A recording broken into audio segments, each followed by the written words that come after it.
Hello guys, video muna tayo. Ayan, medyo naiinip ako kasi wala kaming client today. So, ikot-ikot muna. So, nakaka-bored din kapag walang our pretty receptionist. Ayan, ikot ko lang kayo.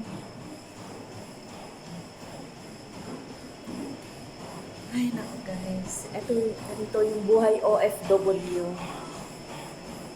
We are Pinoy in Poland. Ayan po. Ask niyo po siya magkano sahod niya. Ask niyo po siya magkano sahod mo. 4,800 po. 4,800. Neto na po Imagine yun. net. O, diba? Plus Comey and tips. O. Plus comi and tips niya. Yes, ma'am. So, malinaw na 4,800. May malinaw siyang 4,800. Siguro, hindi ko alam, siguro mga 70,000 pesos. Tama, no? Nasa 70,000. Ang laki na sahod niya!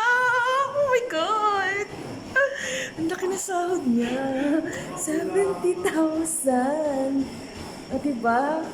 Punta na kayo dito sa Poland. Punta na kayo dito sa Poland. Laki ng sahod niya, 70,000. Kaya naman, every week meron siyang nagdi-deliver na shoes. Lagi siyang may new shoes every week. Ako wala eh, nag-iipon ako eh. Hindi pa ganun kalaki ang sahod ko, kaya siya single. Ikot-ikot muna tayo dito.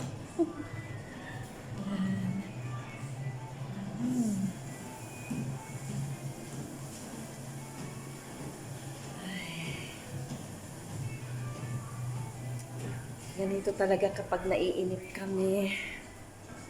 Walang amo. So, tapos ganito, tapos meron pa kaming mabait na receptionist na kaganda na ganito. Ay, ang ganda niya. Young and single, ready to mingle. Kainip. Hindi dito. Maganda ang buhay dito sa Poland. Ayan. Siguro, maswertehan lang kami sa company. Ewan ko lang. Minsan hindi din. Ayan kami. Actually guys, pwede kami mag-gym. Ang problema, alam niyo naman ang mga Pinoy tamad. Diba? Imbis na mag-gym, kumain na lang. Ayan. Dito kami sa bali dito ako nagbo-work sa Novotel 5-star hotel. Ayan. So, okay lang siya. So, ang sahod kasi dito naman free accommodation kami, free food, free bills, free wifi. So okay na lang din, no? Pero kaya lang sometimes stress sa work din. Siyempre stress pag delay yung sahod. Ayan. By the way, sa mga guests ako na stress. Ganyan.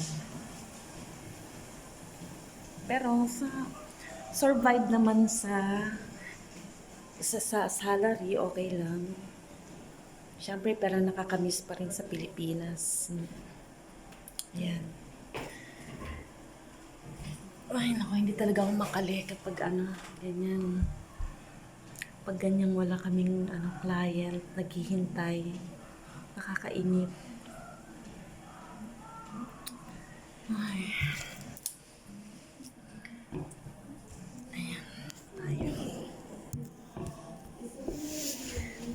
Ayan guys, habang naghihintay ako sa client ko, guest, ayan, kwentuhan blues muna tayo.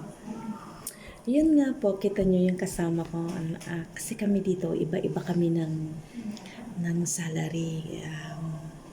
Laging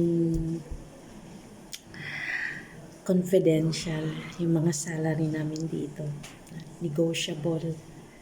Negotiable sa employer. Depende sa experience mo.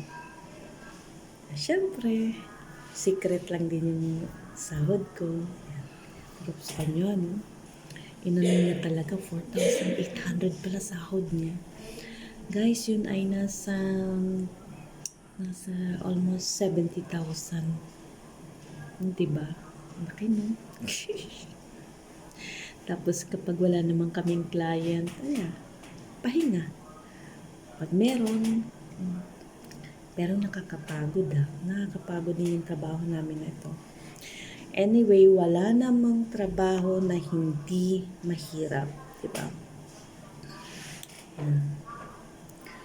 Ay, kaya nga ako po ang plano ko po umuwi ng Pilipinas this year talaga. Kasi it's been a long year already. Ang tagal ko nang dito sa Poland. Ay guys, maiwan ko na muna kayo kasi andito na, dumating na po yung client ko. Bye po, until next time ulit.